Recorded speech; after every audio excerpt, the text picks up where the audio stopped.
और आइए अब बात करते हैं हरियाणा की सियासत की, जहां हरियाणा की 2 लोकसभा सीटों पर ईवीएम की जांच होगी। चुनाव आयोग ने जांच के आदेश दिए हैं और इसी के साथ ही करनाल लोकसभा सीट की अगर बात कर ली जाए, हरियाणा में करनाल और फरीदाबाद सीट पर ईवीएम चेक करवाई जाएगी। कांग्रेस ने गड़बड़ी की शिकायत की थी और इसके बाद चुनाव आयोग ने यहां पर जांच के आदेश दिए हैं। करनाल से मनोहर लाल और फरीदाबाद से कृष्णपाल गुर्जर ने यहां से जीत दर्ज की थी। मनोहर लाल और गुर्जर की लोकसभा सीटों पर अब ईवीएम की जांच की जाएगी। इलेक्शन कमीशन ऑफ इंडिया यानी चुनाव आयोग ने हरियाणा के 6 बूथ्स पर जांच के आदेश दिए हैं। चुनाव आयोग ने हरियाणा की 2 लोकसभा सीटों पर चुनाव में ईवीएम में गड़बड़ी की शिकायत की जांच के आदेश दिए हैं। इनमें करनाल और फरीदाबाद सीट शामिल है।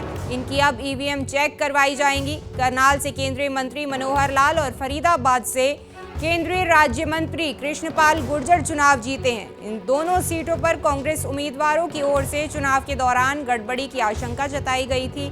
इसे लेकर चुनाव आयोग में शिकायत की गई थी और करनाल से कांग्रेस उम्मीदवार दिव्यांशु बुद्धिराजा ने चुनाव आयोग को चिट्ठी लिखकर ईवीएम की जांच करने की मांग की थी। वहीं फरीदाबाद से कांग्रेस उम्मीदवार महेंद्र प्रताप ने भी गड़बड़ी की आशंका जताई थी।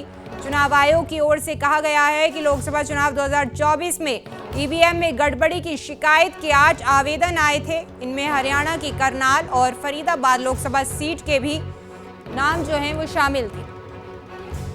ज्यादा जानकारी के साथ वरिष्ठ पत्रकार प्रमोद शर्मा हमारे साथ जुड़े हुए हैं। प्रमोद जी, देखिए लोकसभा चुनाव हुआ, लेकिन अब ये जानकारी सामने आ रही है कि कांग्रेस की तरफ से करनाल लोकसभा सीट और फरीदाबाद लोकसभा सीट को लेकर के शिकायत दी गई है कि ईवीएम में गड़बड़ी कुछ हुई है, आशंका जताई गई है, जिसके बाद अब इलेक्शन कमीशन जो है वहां पर जांच करवाएगा। किस तरीके से इस पूरे सियासी समीकरण को देखते हैं और अगर उनकी जांच में जो संदेह कांग्रेस पार्टी की तरफ से जताया जा रहा है उनमें से कुछ भी सिद्ध होता है तो आगे क्या कुछ जो है प्रकरण रहेगा? सबसे पहले तो मैं ये बता दूं कि कुल जो निर्वाचन आयोग के पास जो शिकायतें आई हैं उसमें 8 लोकसभा क्षेत्रों की शिकायतें आई हैं जिन पर जांच की जा रही है। इसमें हरियाणा के 2 लोकसभा सीटें हैं, फरीदाबाद और करनाल। अब इसमें करनाल से जो कांग्रेस के उम्मीदवार हैं दिव्यांशु बुद्धिराजा, इन्होंने चुनाव आयोग को चिट्ठी लिखी है और कहा है कि उनके जो लोकसभा क्षेत्र है जहाँ से वो चुनाव लड़े हैं कांग्रेस प्रत्याशी के तौर पर, वहाँ की ईवीएम की जाँच कराई जाए।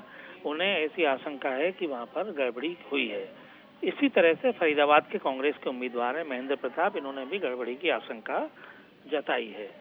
तो इन तमाम शिकायतों को लेकर निर्वाचन आयोग ने ये फैसला किया है कि ईवीएम की मेमोरी और माइक्रो कंट्रोलर की जांच की जो मांग की गई है उसमें अलग अलग जहां पर आशंका जताई गई है गड़बड़ी हो सकती है कुछ बूथों की, वहां पर ईवीएम की जांच कराई जाएगी। अगर ऐसी कोई जांच पाई जाती है तो उस पे आगे जांच में अगर कोई शिकायत सही पाई जाती है जो आरोप लगाए गए हैं, हालांकि चुनाव आयोग बार बार ये साफ कर चुका है कि ईवीएम में कोई गड़बड़ी की आशंका नहीं है, लेकिन फिर भी इस पूरे मामले की क्योंकि निर्वाचन आयोग ने निर्णय लिया है कि इसकी जांच कराई जाएगी, तो अगर इसमें कोई गड़बड़ी पाई जाती है तो निर्वाचन आयोग के पास अपने बहुत से अधिकार हैं। वो चाहें तो इन बूथ्स पर दोबारा चुनाव भी करा सकते हैं और जो भी वो एक्शन लेना चाहें ले सकते हैं। लेकिन फिलहाल अभी इसको हम आरोप के तौर पर ही देखते हैं कि जो शिकायतें गई हैं इनकी जांच के बाद ही कुछ कहना संभव होगा। हालांकि जिन बूथों की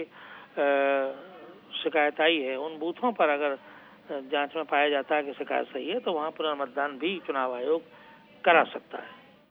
जी, बहुत शुक्रिया प्रमोद जी तमाम जानकारी के लिए। तो करनाल से मनोहर लाल और फरीदाबाद से कृष्णपाल गुर्जर ने यहां से जीत दर्ज की थी, लेकिन कांग्रेस की शिकायत के बाद अब चुनाव आयोग की तरफ से ये आदेश दिए गए हैं कि यहां पर दोनों लोकसभा सीटों पर ईवीएम की जांच होगी और उसके बाद देखना होगा कि क्या कुछ सामने निकल करके आता है। लेकिन ये अपने आप में कांग्रेस की शिकायत पर एक तरीके से स्टैंड लिया गया है। चुनाव आयोग की तरफ से जाँच के आदेश दिए गए।